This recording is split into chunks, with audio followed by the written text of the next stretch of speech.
Welcome to this tutorial on how to add a vignette effect in Adobe Premiere Pro. Let's get started. First, import your footage into Premiere Pro by clicking on the File menu, then Import and selecting your video file. Next, we'll create a new adjustment layer. To do this, go to the Project panel, right-click, then select New Item and Adjustment Layer. Drag the adjustment layer onto the timeline above your footage. Then, go to the Effects panel and search for Lumetri Color under Color Correction. Once you've found it, drag the effect onto the adjustment layer. In the Effect Controls panel, you can adjust the settings of the vignette effect to your liking. You can change the amount, midpoint, roundness, and feather to achieve the desired look.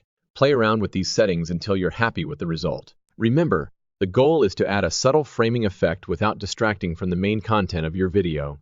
Finally, preview your video to see how the vignette effect looks in motion. And there you have it! You've successfully added a vignette effect to your video in Adobe Premiere Pro.